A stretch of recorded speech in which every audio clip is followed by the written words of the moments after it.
ஹரியானா மாநிலம் சோனிபட் பகுதியில் நடைபெறும் தேர்தல் பொதுக்கூட்டத்தில் பிரதமர் நரேந்திர மோடி உரையாற்றி வருகிறார். அதன் நேரடி காட்சிகளை தற்போது பார்க்கலாம். एक भी नौकरी ऐसी नहीं थी जिसमें खर्ची और पर्ची न चलती हो। सरकारी ठेकों में जमकर भ्रष्टाचार होता था। हरियाणा को लूट कर खाने वाली ऐसी करप्ट कांग्रेस को हरियाणा की सरकार से मीलों मीलों दूर रखना है, तब जाके हरियाणा बचेगा। और आपका तो मुझ पर हक है, मुझे भी तो हरियाणा का कर्ज चुकाना है।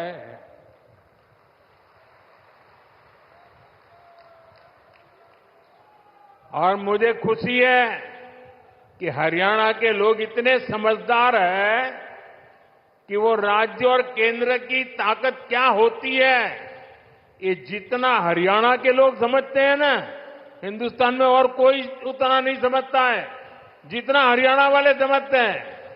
और इसलिए हरियाणा हमेशा राज्य में वही सरकार बनाता है जिसकी दिल्ली में सरकार होती है।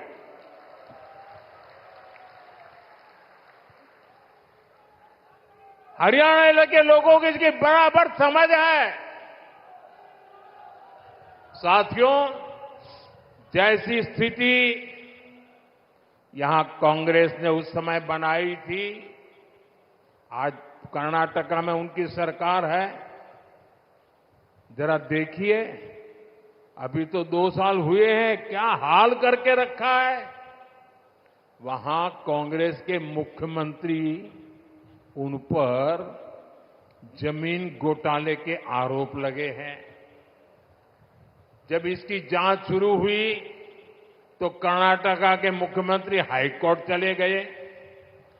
हाईकोर्ट ने भी उनको एक और डंडा मारा। उन्होंने कहा कोई मदद नहीं होगी। और कल ही हाईकोर्ट ने साफ साफ कहा कि जांच के आदेश सही है और जांच होनी चाहिए। अब देखिए, 2 साल मुश्किल से हुए हैं, आदत जाती नहीं है। क्या हरियाणा में इनको ये पाप करने का ठेका दे सकते हैं क्या? हरियाणा में इनको घुसने दे सकते हैं क्या? आप ये गलती मत करना, 10 साल बाहर रहे तो सुधर गए होंगे, ये सुधर सकते ही नहीं जी, ये कभी नहीं सुधर सकते। और भाइयों बहनों, कर्नाटका में सिर्फ जमीन घोटाले का ही मामला नहीं है।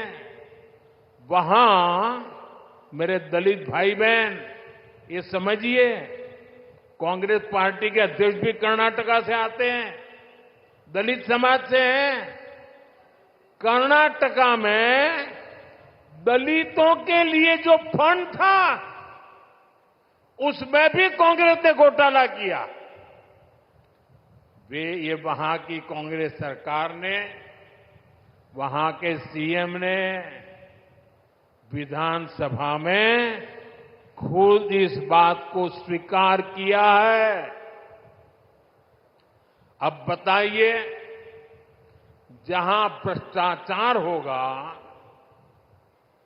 वहां दुनिया का कोई देश, कोई भी निवेश करने वाला, कोई भी कारखाना लगाने वाला हरियाणा की धरती पर आएगा क्या? तो हरियाणा का नुकसान होगा कि नहीं होगा? हरियाणा में निवेश नहीं आएगा तो नौजवानों को नौकरी कैसे मिलेगी? साथियों, कांग्रेस से बड़ी बेईमान और धोखेबाज पार्टी देश में और कोई नहीं है। ये हरियाणा के किसानों के लिए बड़ी बड़ी घोषणाएं करते हैं, लेकिन जहां सत्ता में है, जरा आपके यहां आए तो उनको पूछो भाई तुम यहां आकर के सारे सपने दिखा रहे हो, कर्नाटका में तुम्हारी सरकार है, वहां तो किसानों को लागू करो नहीं बोल रहे हो। तेलंगाना में तुम्हारी सरकार है, वहां तो लागू करो। ये झूठ बोल रहे हैं, ये आपकी आंख में धूल झोंक रहे हैं। साथियों, हरियाणा की भाजपा सरकार ने किसानों से 24 फसलें एमएसपी पर खरीदने का फैसला लिया, लेकिन जब यहां कांग्रेस की सरकार थी तो एमएसपी पर फसलें खरीदने से सबसे ज्यादा नफरत करती थी। यही कांग्रेस की सच्चाई है जो हरियाणा के किसान को पूरी तरह कांग्रेस को पहचान लेना जरूरी है। साथियों, भाजपा सरकार निरंतर किसान हक में बड़े फैसले ले रही है। अपनी तीसरी पारी के पहले 100 दिनों में ही हमारी सरकार ने किसानों के लिए अनेक बड़े फैसले लिए हैं। कुछ दिन पहले ही केंद्र सरकार ने बासमती के निर्यात को लेकर बड़ा फैसला लिया।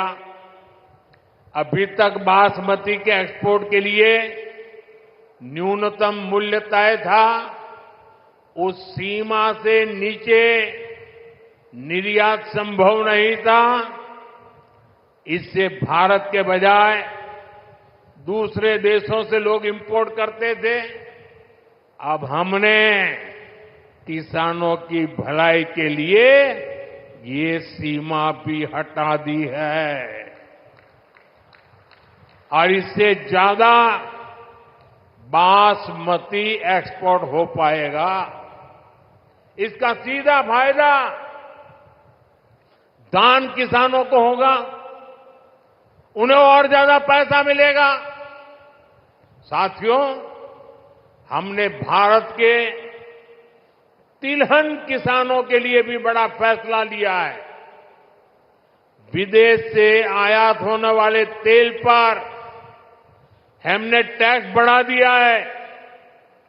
कोशिश यही है कि भारत के किसानों के तिलहन की ज्यादा से ज्यादा खरीद हो और तिलहन की खेती करने वाले किसानों को ज्यादा से ज्यादा उसका लाभ हो। तिलहन किसानों को भी इसका लाभ होगा। अब जैसे सूरजमुखी के आयात पर पहले टैक्स नहीं था, अब 20% टैक्स लगाया गया है। इससे हरियाणा के सूरजमुखी की पैदावार से जुड़े हमारे जो किसान भाई बहन हैं, उनको बेहतर दाम मिलेंगे। भाजपा ये सब इसलिए कर रही है ताकि हमारे किसान ज्यादा से ज्यादा तिलहन उगाएं और पैसे कमाएं। और भाजपा कांग्रेस की तरह कोरी घोषणाएं नहीं कर रही है, बल्कि जमीन पर बारीक से बारीक काम कर रही है। तभी हरियाणा के किसानों को भाजपा पर भरोसा होता है। साथियों, हरियाणा के किसान हो या युवा, उनका भविष्य भाजपा सरकार में ही सुरक्षित है। बीते 10 साल में हरियाणा में भाजपा की सरकार है। हमारी सरकार पर, हमारे मुख्यमंत्री पर भ्रष्टाचार के कोई आरोप नहीं लगे। यहां भाजपा